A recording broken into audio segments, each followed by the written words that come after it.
gentlemen, coming to you from somewhere in New Zealand, it's the Dave Benson Show with your host, Dave Benson. Thank you so much. Thank you all. Thank you for being here. Thank you for clicking in and pushing whatever form of buttons it took to get you here today. You've landed on the Dave Benson Show, and this is the #1 independent talk show on the planet. So while you're here, please smash that like, hit subscribe, and tell YouTube's algorithm we're the best thing since cat memes started. All right, let's kick into the monologue. It's the monologue. An Indiana woman just set a Guinness World Record with over 2,300 Joker items. That's not a collection, that's Gotham's version of a doomsday clock. If your lounge looks like a deleted scene from The Dark Knight, you don't need home security, you need therapy. And maybe, just maybe, a bat signal over the couch. Meanwhile, a Lowe's store cat went missing after hitching a ride on a delivery truck. They had to use thermal drones and traps to get her back. Basically, Lowe's has become the first hardware store with its own air force. Home Depot's only response? Want some duct tape with that? In South Carolina, a runaway spider monkey was captured with nothing but a hot cup of coffee. It's not animal control, it's onboarding. Somewhere right now there's a Starbucks barista yelling, "Oat latte for Ava the monkey," and no one's questioning it. Over in Maryland, a guy stopped at a 7-Eleven after the gym and walked out $31,000 richer. Finally, a leg day that actually pays off. He left sore, sweaty, and holding a giant check. Ah, the American dream. Now, onto some book news, and not the wholesome kind. The classic Spy Dog and Spy Pups kids series has a website link in the book that redirects the kids to, any guesses? Anyone? Porn! Schools and libraries are currently pulling them off the shelves. Just imagine this, you buy your child a little adventure book and end up Googling hentai. That's not imaginative reading, that's just being betrayed by your bookmark. Cleveland Zoo, this week they welcomed a new baby rhino and asked the public to pick a name. The options so far are Makina, Kenza and Kamari. All beautiful choices. But let's be honest, left to the internet, the poor animal's going to end up being called Horny McHornface. Indianapolis had its own saga. A 30-pound pig is on the run for days because locals kept feeding it. That's not a fugitive, that's DoorDash with hooves. Your order of corn cobs and half a pumpkin will arrive in 6 winks or less. Meanwhile, online global witness tested TikTok with fake child accounts. Even with restricted mode on, the app still recommended porn searches. This is right as the UK's new Online Safety Act kicks in, forcing platforms to do proper age verification. Now imagine being a parent. You lock down the phone, you restrict the apps, you double secure the Wi-Fi, and TikTok still says, would your child like Pornhub or Pornhub Premium? And speaking of bad choices, a Fast and Furious star has just handed himself to the police after animal cruelty charges. We've had speeding, heists, tanks, submarines, but apparently the real crime was against puppies. Coming soon, Fast and the Furious 11, the Humane Society Drift. All right, let's have some heckles. Do you remember the heckles segment? We've brought it back, because we've got some. Heckles. Heckles. Now, Jared Wellman, 8899 wrote, "Real soldiers?" I'm not sure if that's a compliment or an insult, or just a pitch for the next Call of Duty game. Either way, thanks for your service. Well, your service to the YouTube comment section anyway. Then, this one's one of my favourites, I really like this, Tom. Zafnath Panir came swinging with "My Man," the talk show with a live audience and forced laughter with signs that tell them to applaud and laugh at jokes is dead.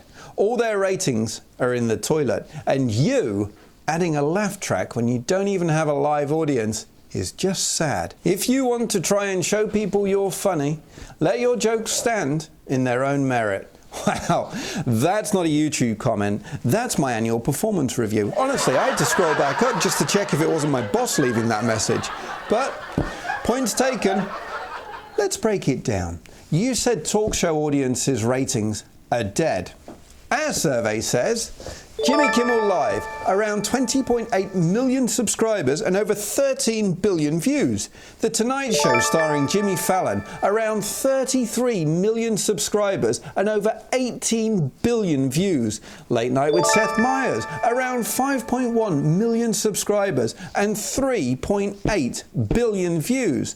The Late Show with Stephen Colbert, around 10 million subscribers and over 10.5 billion views. Last Week Tonight with John Oliver, around 10 million subscribers and about 4.4 billion views. And look, I'll give you credit, that's a lot of passion for a guy with 1 subscriber. I mean, that's not really a channel, that's a burner account your mum set up so you'd feel supported. But here's the thing, you didn't just leave a comment, you accidentally auditioned. And congrats, you nailed it. You're now officially a cast member in the heckle segment.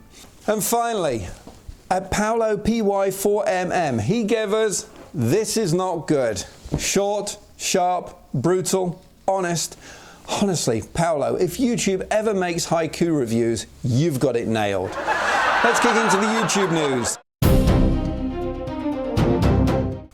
They just deleted a channel with 16 million views of AI-generated Bollywood romance videos. That's less Bollywood, more Bollywood.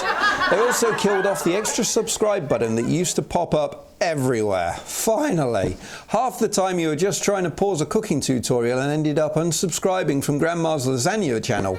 And speaking of YouTube legends, Mr. Beast dropped a video this week that he actually filmed 10 years ago and he scheduled it for release this year. Back then he had 8,000 subscribers.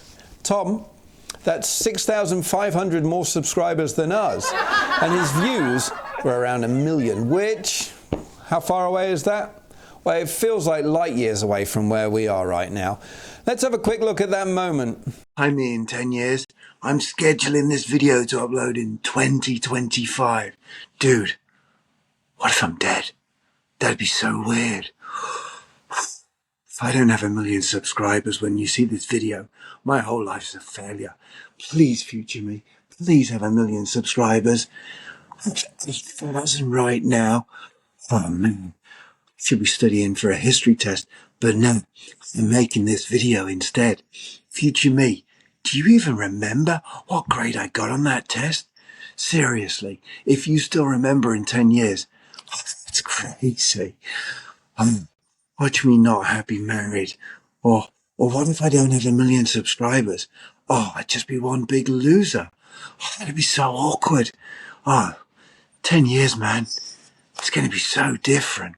And now creators are also getting shiny new toys. Extend with AI, so shorts last forever, live goals for live streamers, and AI drawing tools that turn your sketches into something Picasso might sneeze out. They even improved auto-dubbing with lip sync, which is cute, but if YouTube captions can't spell giraffe, I don't trust them getting my mouth to say it. Let's have a look at the podcast news.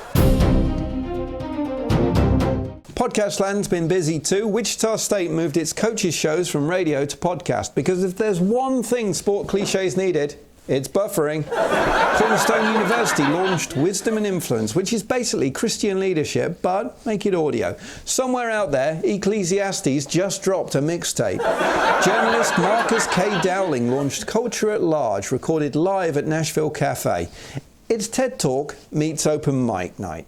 Buy a latte, get an essay on Taylor Swift's cultural impact for free. The podcast Shed Conversations About Race is back for season 3, making my own show look like nonsense about biscuits.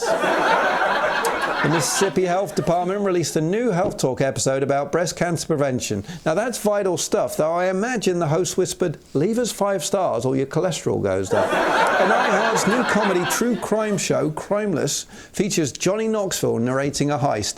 Because if anyone knows anything about bad life choices, it's the man who once stapled himself to a shopping cart. And speaking of voices, you'll never forget my guest today.